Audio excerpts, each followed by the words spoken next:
Well, we're back here on Inside the Kentucky Derby, presented by Woodford Reserve. 200 flavor notes in every sip. Woodford Reserve is a spectacle for the senses. Please enjoy responsibly. D, we kicked off the championship series with a bang, I thought there's more questions that arose than answers in the Risen Star from Saturday at Fairgrounds, but nonetheless, the action is heating up on the road to the Derby. It is heating up. You're right. I learned last weekend that my opinions were meh. Meh. And I kind of had the right approach. Yeah, sure. But man, I was left, I learned disappointment from a handicapping standpoint. And yet I saw some promise as well. But the Risen Star kicks off the championship series. Distances get longer. The points get larger.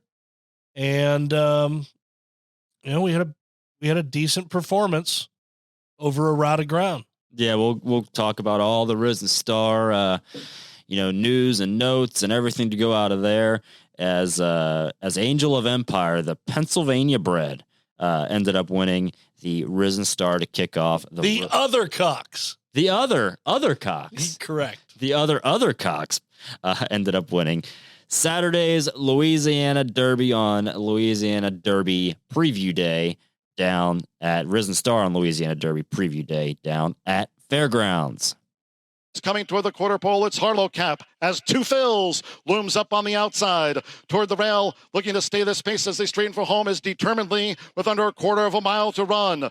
Coming down toward the final furlong, Two Phils, Harlow Cap, Sun Thunder gets through toward the inside as they come down toward the final 16th. Getting in between horses, Angel of Empire, and farther out is Tappett's Conquest, who's also mustering a late rally past the 16th. And here's Angel of Empire for Luis Saez. Angel of Empire in the Risen Star Stakes. Angel of Empire has won it from Sun Thunder. Two Phil's third, Tappett's Conquest fourth.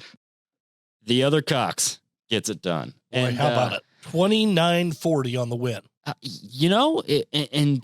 The more questions than answers, I think, that brought up for this race, because, you had Victory Formation, who was the formidable favorite in this race. There was attention to Tappett's Conquest, and sort of Angel of Empire was left a lot of questions going into the race. Is he good enough as these other two? And Luis Saez, I think, gave a more aggressive ride to Angel of Empire, and that's sort of what he needed. And talking to Louis before the race, Louis loved this horse. He was very intrigued by this horse coming into the race. And so that, spoke a lot to me. I think the most... Do you think it was an aggressive ride? I mean, I thought he let the race unfold in front of him. He let him unfold, but I think he's more aggressive on this horse down the lane than some of his previous jocks aggressive have been late to him.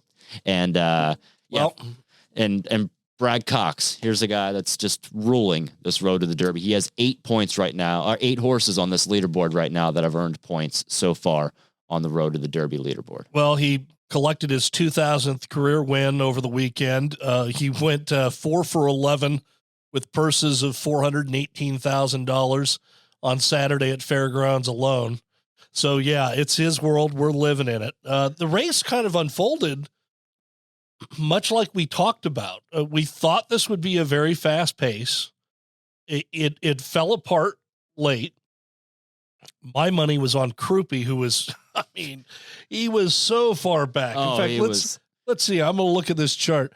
They have him as back as 20 lengths at the half mile pole. It's funny when the Risen Star was ran under the lights down at Fairgrounds, and you can almost see him in the way back in the shadows going into that first turn. He was way last. Well, they went, 23-1, 47-2, and you wanted to be near the back of the pack. You knew this race was going to fall apart, and it did. Let's face it, it did. They did not come home fast. The final time, for example, 151-2. Where did I put this? Stakes history. I want to say for the Risen Star, last year was the stakes record set forth by Epicenter, and I want to say he's 2.5, 3 seconds off. And of course, it's over there on the copier. Yeah, go get it on the copier. I'm grabbing it. Yeah, we're grabbing it on the copier. And, the intriguing part to me as Darren pulls up the stakes history for Fairgrounds, which I bet it was 148 and 3. Yeah, I mean, it was Epicenter went 149 flat. Okay, and he goes in, and again, these are raw times at 151 and 2. It's significantly slower than the mile and 8 stakes record.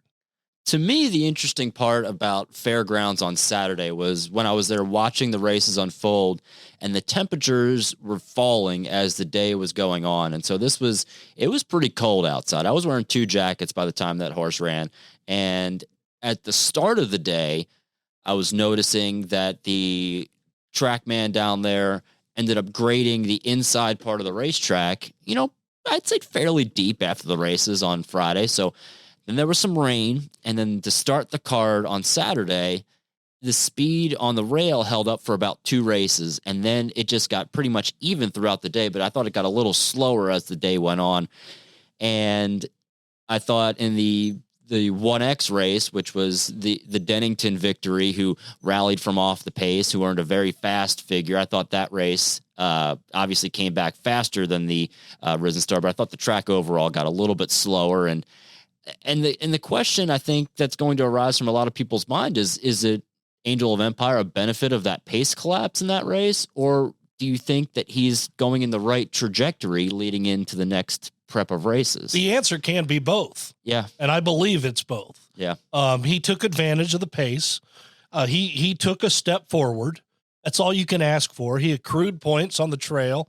He's got the luxury of, not having to be fully squeezed in his next start. Brad Cox can do what he wants with him. We'll see if he's good enough, to continue on. Pennsylvania breds, Little E.T., Smarty Jones, Kevin Kirstein, Angel of Empire, maybe. Yeah. The last one we had in the Derby was Fast and Accurate in 2017, who finished 17th. Yeah, so he wasn't fast and accurate that day. No, they're few and far between. There's only been 14 Pennsylvania bred since 1966. But Angel of Empire for Albaugh Family Stables gets the job done under Louis Saez, and that was a nice step forward, as I thought it was for the second place finisher, Sun Thunder, as well. But we can talk about that in a minute. But here's what here's what Louis and Brad had to say. We're jawing over here. Let's see what the real players had to say after Saturday's. I was watching the replays of last time how he ran, and he's a pretty nice horse. The kid with him was trying to follow the right horse. We had lucky. We raced pretty good, and the first turn we picked the right position. And when he came to the 3A, I was pretty low. He came to the top of the straight. He just kept going. Yeah, physically looks like he'll run all day, and kind of what we thought since last summer when we kind of got ready to run is like, wow, he's going to want to go a little further. We started him a mile at Indiana, it worked out. And, he's a horse that the further they go, he'll keep coming. So we had a little pace to run into today. It worked out well. 5 weeks to Louisiana Derby. We'll look at that, and then obviously the Arkansas Derby, and all the grade ones will be in play as well with the bluegrasses. So we'll see. We'll let the dust settle, see how he comes out of it, and go from there. So that meaning Brad says he doesn't know where he's going to run next, but I'll wait and see. And I thought Brad, watching the race with him, he was a little bit surprised. I think more disappointed maybe of victory formation, of how he, sort of didn't rally at all in the stretch, and Tappett's Conquest, I think, got a little tired. And I think he was a little bit surprised at the step that Angel of Empire was able to take forward. And, we'll see how he ends up on the road to the Kentucky Derby. I always like to look at the breeding, and, Classic Empire says he'll get a routed ground. He's out of a To Honor and Serve mare, Armony's Angel. I looked up Armony's Angel, and she was 0 for 8. 0 for 8 lifetime for Kenny McPeak. Ran in 2018. Back was seen here at Churchill Downs. As modest a mare as the day is long, but she threw a runner. Angel of Empire. You know where I'm really upset? I've got my notes here. Yeah. trip notes. I like to rewatch them and take my own. And Angel of Empire, running second previously to stablemate Victory Formation in the Smarty Jones. And you remember the track Victory Formation was in post 10 and had to go and, went right from the outset.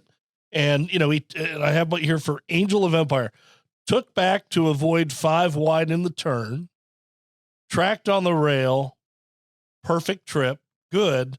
And then I have strong gallop out, exclamation point. Oh, you're a gallop out guy. Well, I am when they show it. Okay. It's not a 100%. If a horse doesn't gallop out, look, I'm okay. The horse is asked to quit. But if they, if they're going on with it and they show lots of energy around a turn, especially as the races are going to get longer, I'll take notice and watch that gallop out in the Smarty Jones. Brad was spot on. I mean, this horse did look like he wanted to run. Yeah, he further distance. He certainly did. So Sun Thunder, as we mentioned, ran second. I thought that was a solid effort back in the Risen Star for the Kenny McPeak barn. And then Two Phils, he seems to be hanging around. And, I was a little bit cautious on backing him on this, not necessarily planned next step for the Ravelli barn, but he ran solidly in his own right to run third. He's a solid horse. I don't know if he's quite going to be good enough, but he just seems to hang around and run in there and grab a piece of things. He was a solid third that day. Tappett's Conquest fourth. Single ruler rounded out the top 5 for 5 points on the road to the Derby. Yeah, Sun Thunder, previously we talked about his effort in the Southwest where he clearly was spinning his wheels, did not like a sloppy track. Kenny McPeak was going to look for another spot. He chose the Risen Star, got the route of ground, got the pace set up. So he was a beneficiary of the race as well, but also did take that step forward to get right back on track. That's what you're looking for.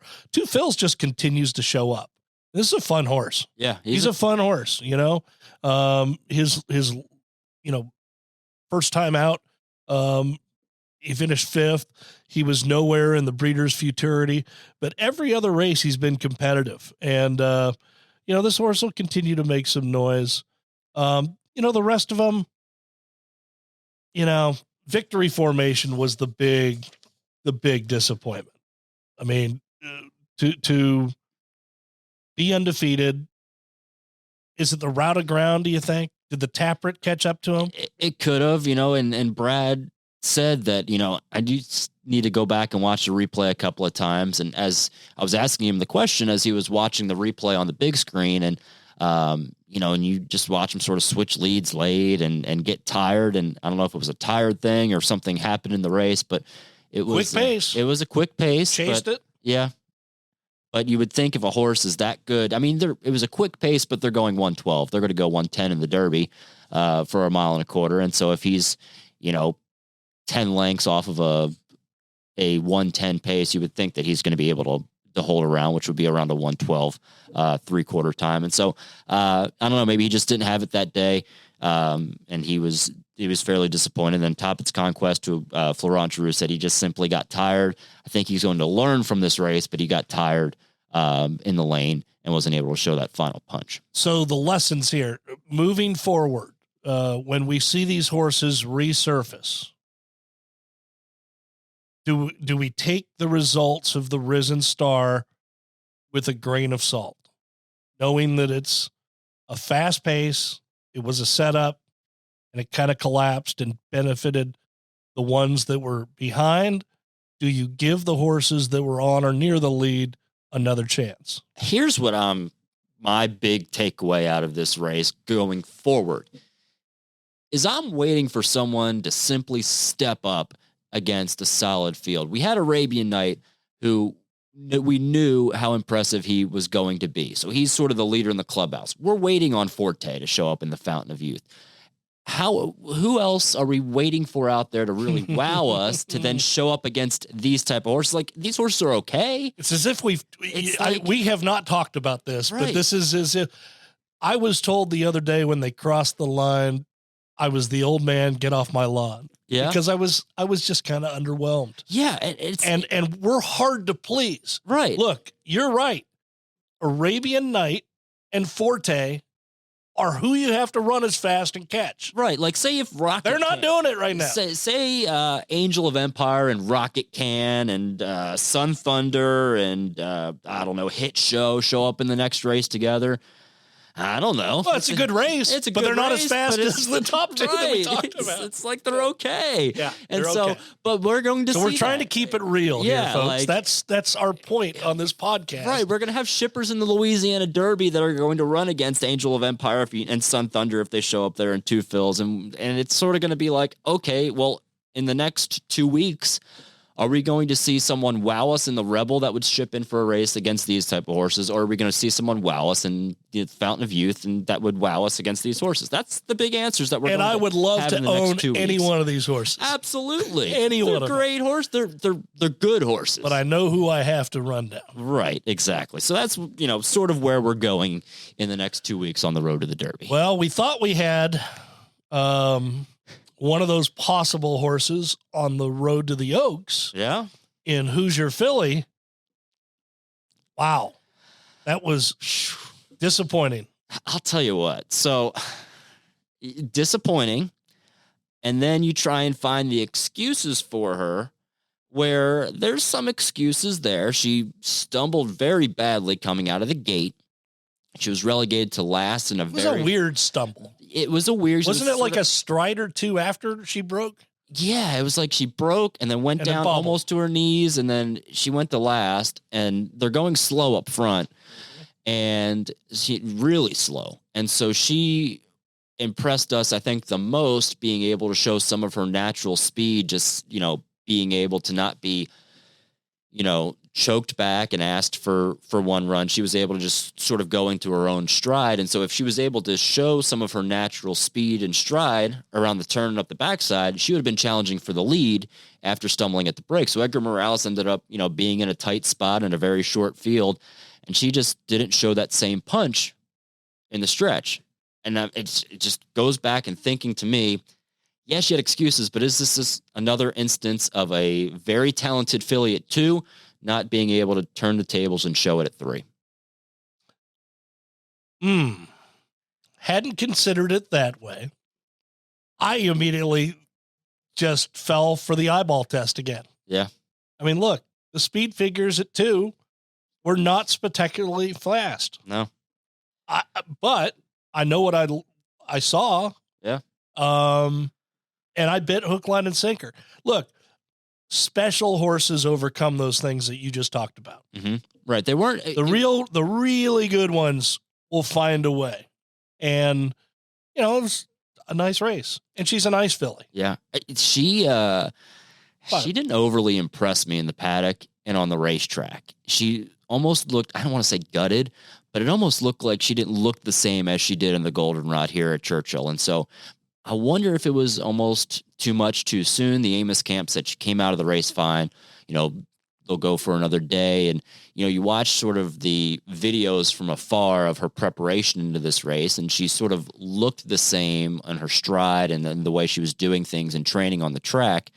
But she was just at the farm for, a couple of months. And then she came back right into training again and didn't really miss a step working into this race in the Rachel Alexandra. And maybe it was just a little bit too soon to be able to come off that planned rest and show her top form in the Rachel Alexandra. Pretty Mischievous is a very nice filly for the Godolphin and Brendan Walsh camp. And I think, she's going to make a big splash on the road to the Kentucky Oaks. But, was it too much too soon for Hoosier Philly, or is she just not quite up to snuff of some of these other 3-year-old fillies that we're seeing?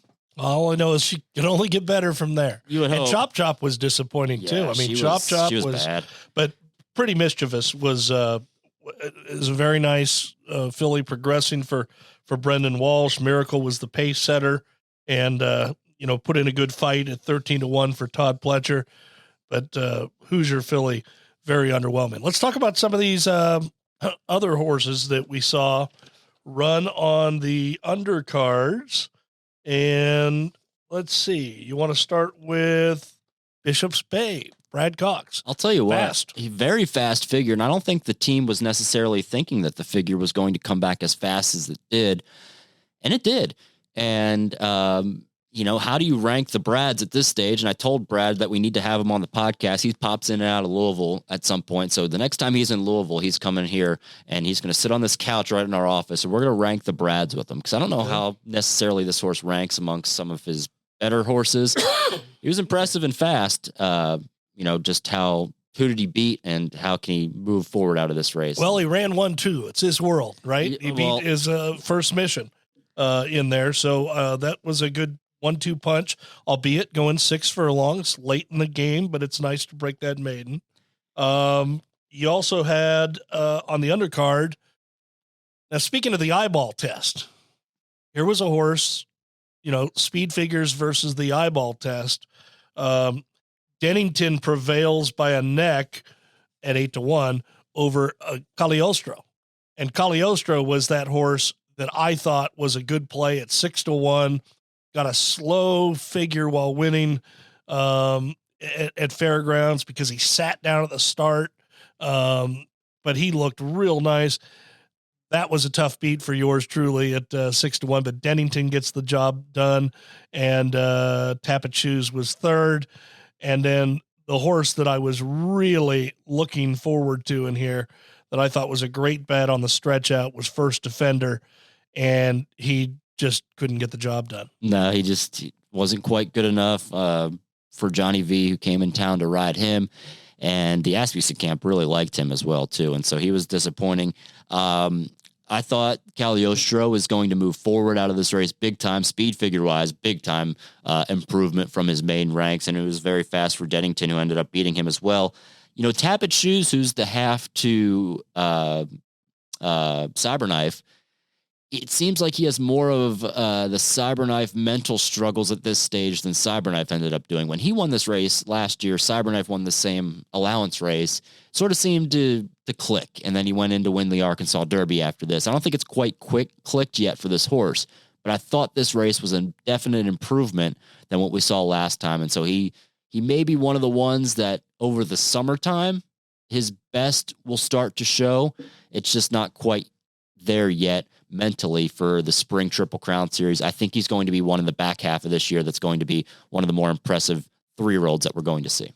The horse I was looking forward to running the most all weekend was Sunday at Oaklawn Park, and that was the return of Disarm, who was an impressive maiden winner at Saratoga, was off with a hind end issue, made his return against Two Eagles River, and Two Eagles River took it right to him from the start, won by 4 lengths, and Disarm, to me, it was the theme of my weekend.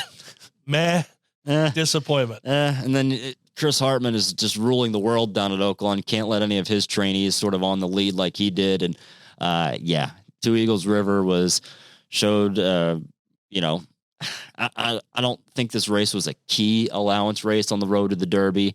I think it was key in figuring out what Disarm was off of the layoff. I still want to see him. Maybe he's got the right to step forward, but a horseman like Steve Asmussen usually has his horses ready off that break. It's not like they need one and then move forward. But no, I would expect him to move forward next time out, but he's not the horse that I hoped he would be. Yeah.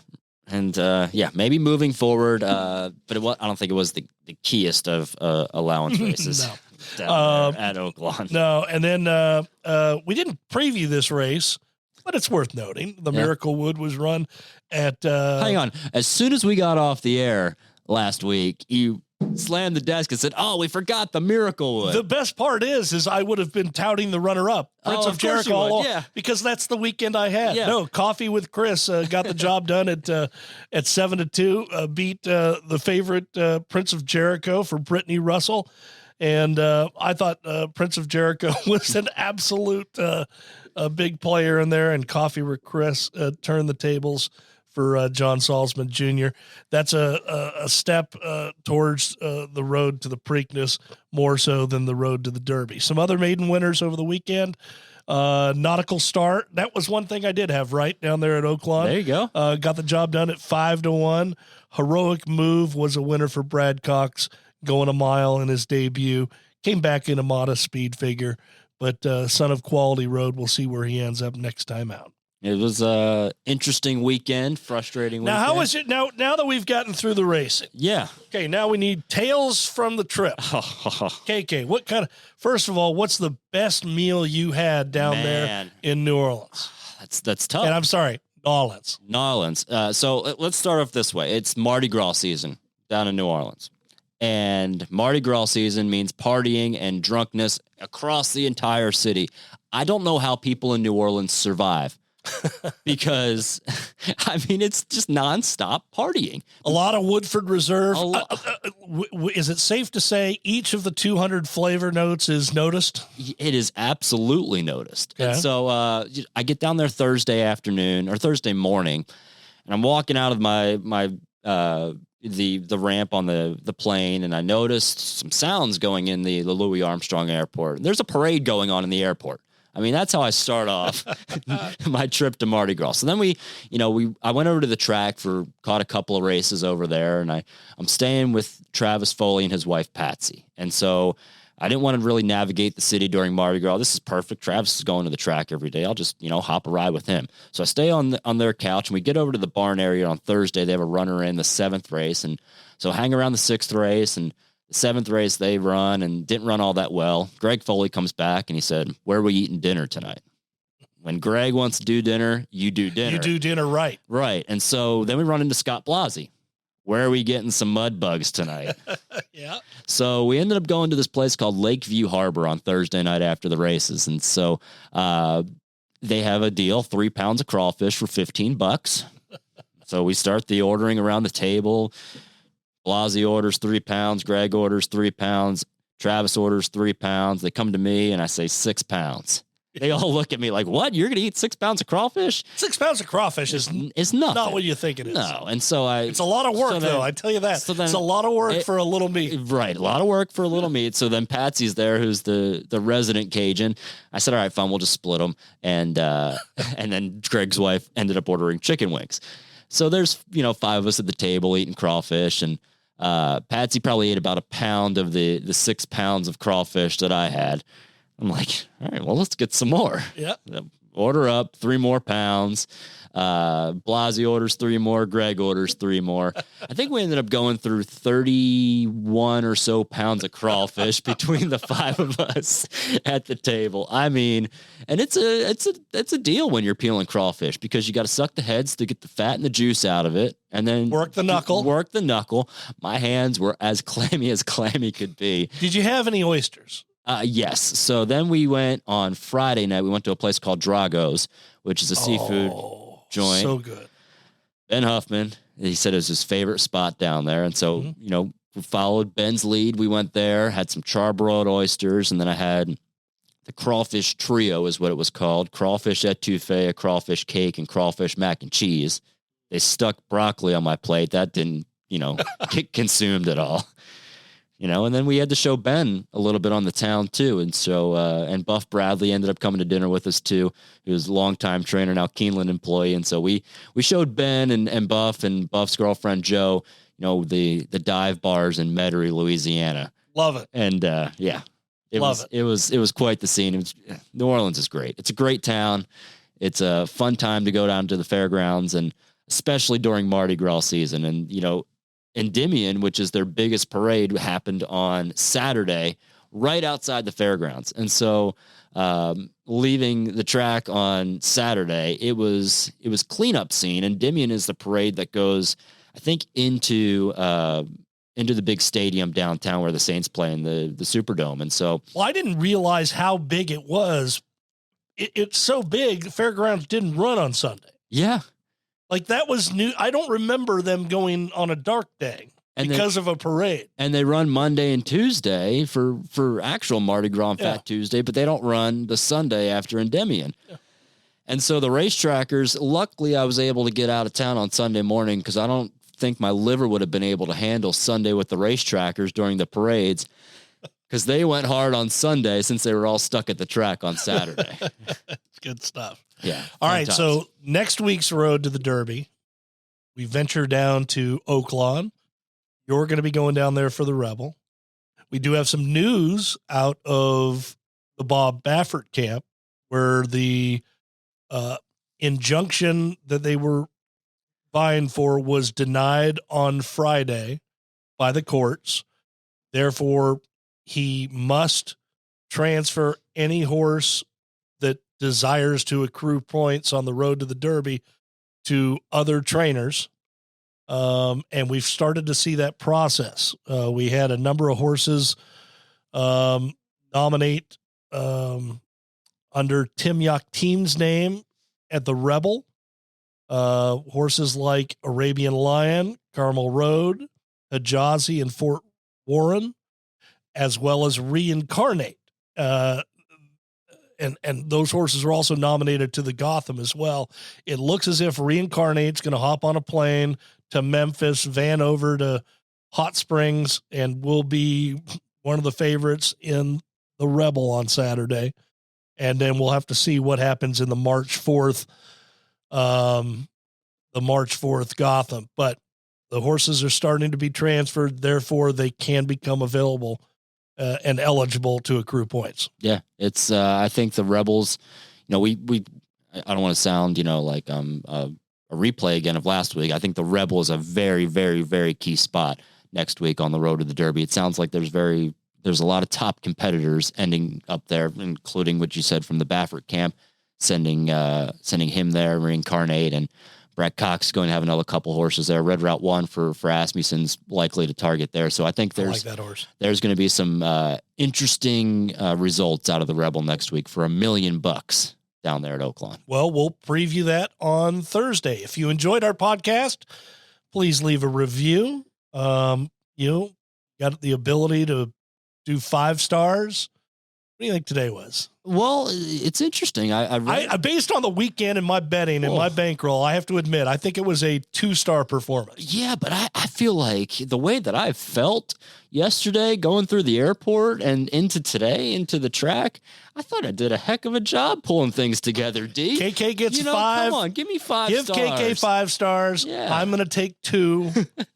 I'm going to work to do better next Thursday. One of the reviews that was left for us on Apple was by Hoosier Philly herself. I don't know how she got thumbs, but Hoosier Philly this was for the show that we had Travis Stone on. Yep. They gave Travis and I 5 stars, but since you admitted 4 stars, they only gave you 4 stars. That's fair. Yeah, it's absolutely fair. It's fair. My opinions last weekend. In fact, 2 stars is generous. Yeah. I'm giving myself 2 stars because I had the setups of the races right. Oh. However, it just, look, that's the life of a horse player. Sometimes you can handicap the heck out of a race, and then you got to be able to bet the race. And tying those two together, it's an art. It's an art sometimes. And let's just say I had, 2nd grade stick drawings last weekend. So it was my kind of artwork. Oh, man. Well, there's always this weekend and always this week. Load up your Twin Spires accounts. Grab into all those promos there on twinspires.com. Lots of good stuff happening over there for the road to the Kentucky Derby. We'll be back to preview the Rebel and more later this week. Thanks for listening to Inside the Kentucky Derby.